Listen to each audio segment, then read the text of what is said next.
biografía será un todo que se nada bo, só hai de rescatar un dado, me vai a valer.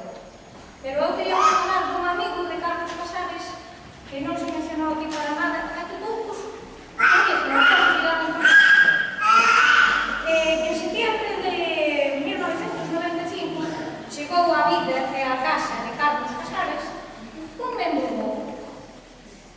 novo, un xer pequeniño que atopou un día cando salía á rúa a dar os paseos todos os días. Era unha boliña pequena que tropezou con ela, lleva e dou na casa. Como ben podedes dar-vos conta, unha boliña pequena que pode ser un morquispiño, pode ser un ratonón, pode ser un gato. Era un gatiño. Era un gatiño que apelase entre marrón e negra, moi bonito, pero moi pequeno. Entón, levaron para casa e puxolle de nome: vos tedes todos gatos.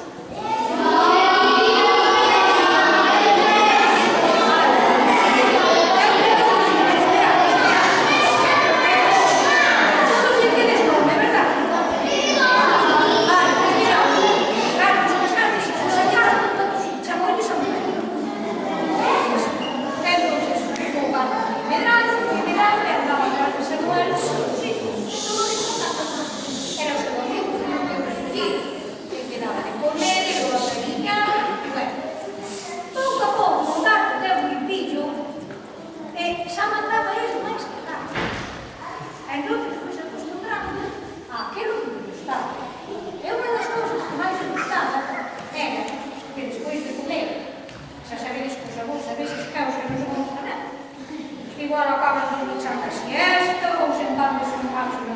E bueno, pues Carlos Casares, o escritor, tiña unha horta onde tiña frutales, tiña unha ara, tiña un magnolio e aí demais tiña un sillón vello. De ese bisunquillo de aves que xa non valían para a casa, sacou para fora, pintou de azul, puso uns cosins para que non me lastimara. Estaba moi estropeado.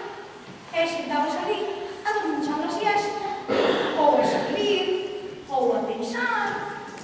E o gato, que era moi listo, Samuel, facía o seu despistado. Andaba de paseo pola horta, hasta que esperaba a que ele se quedaba así, encima da cama, dormichando. Subía de las pernas e insinuábase para que Fernando que daba barbeiro, que este ia apoiado, e as cosas por encima. Entón, ese era o momento que Samuel máis le gustaba de todos. Bueno, de tal maneira se fixo indispensable na vida de Carlos Casares, o escritor, que agora menciono un dato que dixo unha das nenas de antes. No 1992 empezou a escribir unha colaboración na Voz de Galicia. E esa colaboración na Voz de Galicia de Carlos Casares casi non pasaba un día que non mencionase o seu gato. De tal maneira que acabou buscando o protagonismo ao escritor. E así preguntaba por os malos do gato Samuel, como lle iba o gato Samuel, o protagonista do gato Samuel, en vez de ser Carlos Casares. Cando Carlos Casares morreu, que foi no 16 de Santo, en 1202,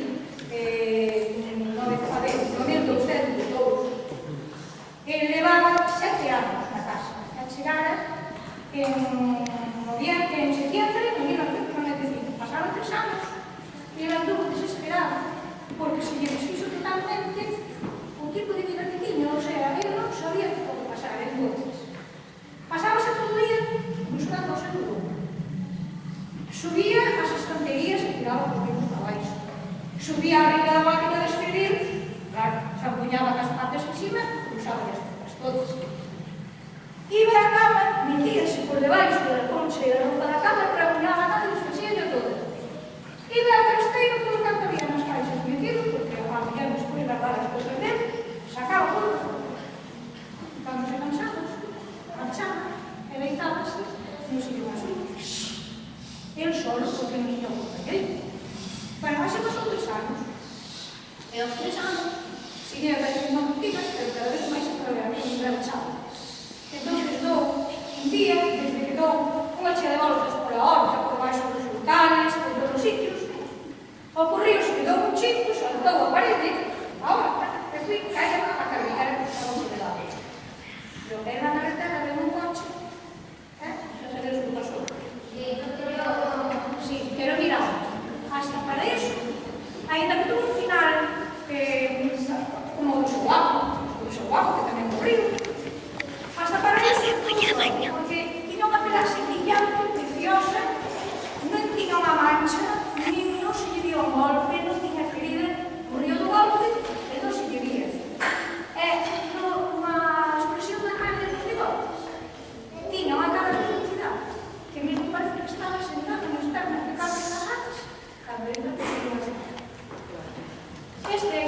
se muere. Ah,